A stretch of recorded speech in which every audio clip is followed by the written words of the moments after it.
তো সবাইকে চ্যানেলে আবার একবার স্বাগত জানিয়ে শুরু করছি আরো একটি গুরুত্বপূর্ণ টপিক। তো আজকে আমরা আলোচনা করব উচ্চ মাধ্যমিক তৃতীয় সেমিস্টার সংস্কৃত বিষয়ে যে গদ্যাংশটি তোমাদের রয়েছে রাজবাহন চরিতম।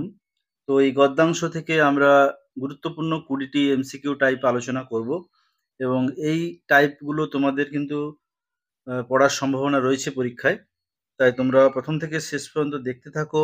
সাঁতরা পাবলিশার এই বই থেকে তোমাদের জন্য সেমিস্টার 3 চ্যাপ্টার টেস্ট 20টি প্রশ্ন রয়েছে, সেগুলো আলোচনা করব। দেখো, প্রথম প্রশ্ন যেটি রয়েছে, রাজবাহন কোন রাজ্যের রাজপুত্র ছিলেন?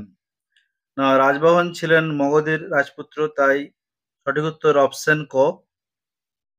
অবন্তী সুন্দরী কে ছিলেন? না, অবন্তী সুন্দরী ছিলেন রাজহংসের স্ত্রী, তাই সঠিক উত্তর অপশন গ। 3 নম্বর প্রশ্ন, অঙ্গনা কথার অর্থ কি? না, অঙ্গনা কথার অর্থ হচ্ছে রমণী, সঠিক উত্তর অপশন ক। তম কথার অর্থ কি?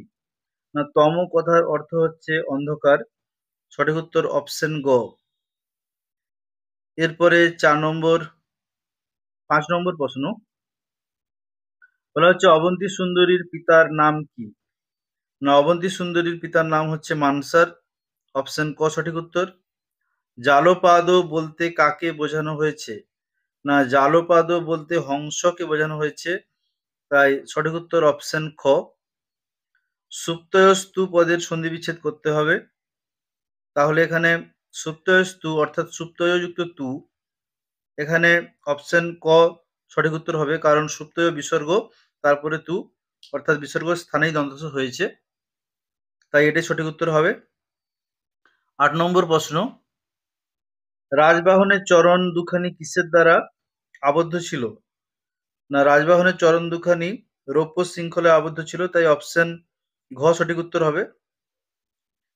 এরপরে আমরা 9 নম্বর প্রশ্ন দেখব, দশকুমার চরিতে কয়টি বিভাগ আছে? না, দশকুমার চরিতে 3টি বিভাগ রয়েছে, পূর্ব পীঠিকা, উত্তর পীঠিকা এবং মূল ভাগ।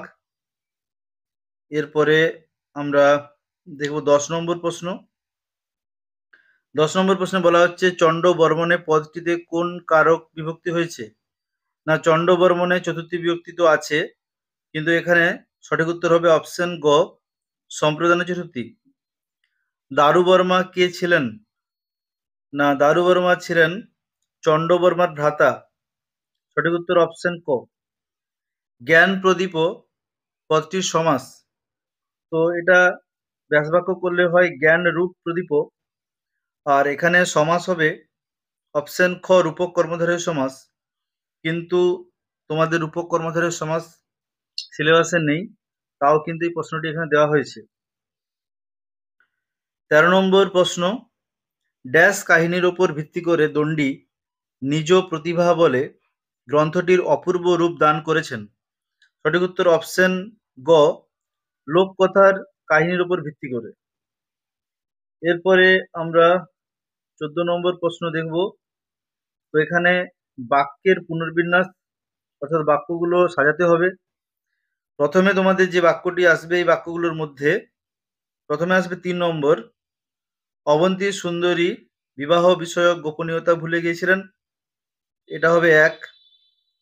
তারপরে আসবে 1 নম্বর, সমস্ত অন্তঃপুর যেন অগ্নি পরিবেষ্টিত ও পিশাচের দ্বারা আক্রান্ত মনে হলো, এটা হচ্ছে 2। তারপরে আসবে 2 নম্বর, অবন্তী সুন্দরী উচ্চস্বরে কাঁদতে লাগলেন, এটা হচ্ছে 3। আর একদম শেষে যেটা আসবে শেষেরটাই রয়েছে, সমস্ত অন্তঃপুর ব্যাকুল হয়ে পড়েছিল, এটা 4।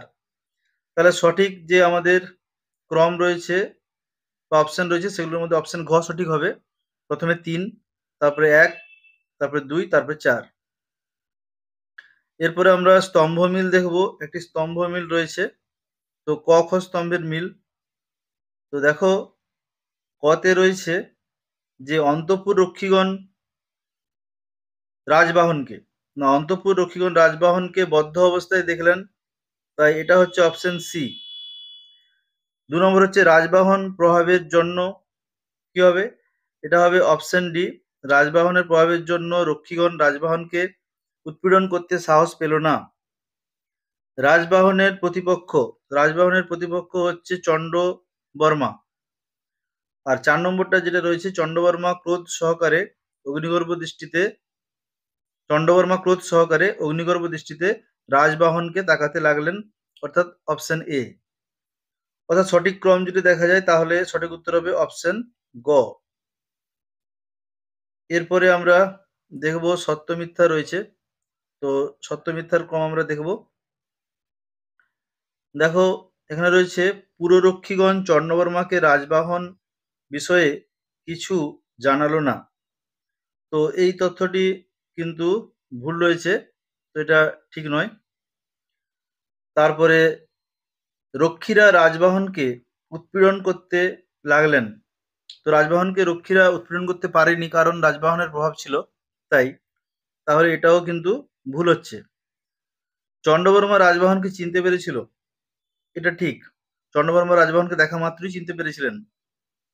চন্ডবর্মা রাজবাহনকে দারুবর্মার মৃত্যুর কারণ মনে করেছিলেন, এটাও ঠিক। তাহলে 1, 2 ভুল, 3, 4 ঠিক, অপশন খ সঠিক উত্তর। এরপরে 17 নম্বর প্রশ্ন, বিবৃতি রয়েছে দুটো, এই দুটো বিবৃতির মধ্যে সঠিক কারণ সম্পর্ক। দণ্ডির অন্যতম বৈশিষ্ট্য জটিল বাক্য ও অতি দীর্ঘ সমাসবদ্ধ শব্দের প্রয়োগ, তো এই তথ্য কিন্তু সঠিক রয়েছে। এরপরে হচ্ছে দশকুমার চরিতম দণ্ডির মৌলিক সাহিত্য রচনা, তো এটাও ঠিক। কিন্তু এখানে যে অপশনগুলো রয়েছে তার মধ্যে সঠিক উত্তর হবে অপশন ঘ, কারণ দুটো তথ্য ঠিক হলেও পরস্পর কিন্তু পরস্পরের দিক থেকে স্বাধীন, এখানে দুটোর মধ্যে সেরকম কোনো সম্পর্ক নেই। তারপরে 18 নম্বর প্রশ্ন যেটা রয়েছে, বিবৃতি কারণ। প্রথম যে বিবৃতি রয়েছে অপশন এ, অন্তঃপুর বাসিনীরা সকলেই অগ্নিবেষ্টিতের মতো ও পিশাচের দ্বারা আক্রান্তের মতো কাঁপতে লাগলেন, তো এই তথ্য কিন্তু ঠিক রয়েছে। তারপরে কারণ তারা অন্তঃপুরে গোপনীয়তা রক্ষার কথা ভুলে গেছিল, তো এটাও সঠিক কারণ রয়েছে। তাই সঠিক উত্তর হবে অপশন ক, এ এবং আর উভয় সঠিক এবং আর এর সঠিক ব্যাখ্যা। এরপরে 19 নম্বর প্রশ্ন, আমাদের এটা পড়তে হবে, পড়ে করে উত্তর দিতে হবে। তো এখানে কি রয়েছে, চন্ডবর্মা সক্রোধে এসে অগ্নিগর্ভ দৃষ্টিতে যেন দগ্ধ করতে করতে তাকে দেখে চিনতে পেরে বললেন, এ কি, এ যে আমার ছোট ভাইয়ের মরণের কারণস্বরূপ পাপিয়সী বালচন্দ্রিকার স্বামী, ধনগর্বে অত্যন্ত গর্বিত বিদেশি বণিকপুত্র পুষ্পোদ্ভবের বন্ধু। তো চন্ডবর্মা কাকে দেখে চিনতে পারলেন না, চন্ডবর্মা এখানে রাজবাহনকে দেখেই কিন্তু এই মন্তব্যগুলো করেছিলেন, তাই এখানে সঠিক উত্তর রাজবাহনই হবে, অপশন ঘ। এরপরে 20 নম্বর প্রশ্নের একটি সঠিক রেখাচিত্র রয়েছে। তো রেখাচিত্রর যে টপিকটা রয়েছে সেটা হচ্ছে কি না, সেটা হচ্ছে দণ্ডির পদলালিত্যকে কবি বলে পরিচিত, মানে দণ্ডির পদলালিত্যের কবি বলে পরিচিত। তাহলে এখানে প্রথমে যে অপশনটা রয়েছে, দণ্ডির পল্লব নরপতি নরসিংহ বর্মনের সহকবি ছিলেন, এই তথ্য সঠিক। তারপরে রয়েছে দণ্ডি একজন ব্যতিক্রমী কবি, এটাও সঠিক। দণ্ডির রচনা মধুর, কোমল, রসোত্তীর্ণ ও সাবলীল, এই তথ্য সঠিক। পদলালিত্য বলতে বোঝায় ললিত পদ নিবন্ধন, এই তথ্য সঠিক। তাহলে সব দিক থেকে অপশন ক কিন্তু সঠিক হচ্ছে।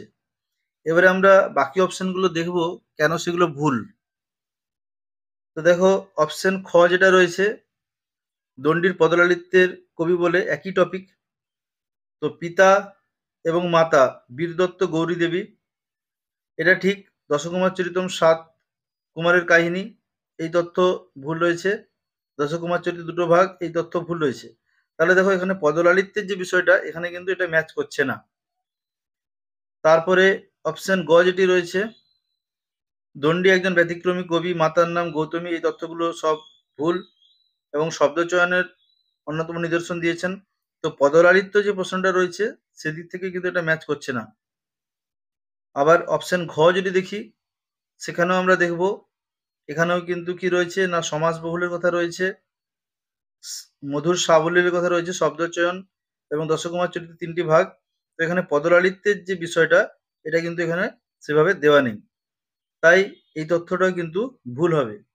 তাহলে আমাদের সব দিক থেকে অপশন কটাই কিন্তু সঠিক। তো এইভাবে তোমাদের ২০টি প্রশ্নের উত্তর আলোচনা করলাম। এরপরে কবিতা রয়েছে আর নাটক রয়েছে, সেগুলো আলোচনা করব। এর আগেও কিন্তু বিভিন্ন টপিক থেকে আমি তোমাদের প্রশ্ন দিয়েছি। সংস্কৃত সাহিত্য দ্বিরীতি যে বইটি রয়েছে সেখান থেকেও সমস্ত যে সেট আছে দেওয়া হয়েছে। আশা করছি এর মধ্যে প্র্যাকটিস করলে তোমরা পেয়ে যাবে। আর যদি কোনো জানার থাকে অবশ্যই কমেন্ট বক্সে তোমরা জানাবে।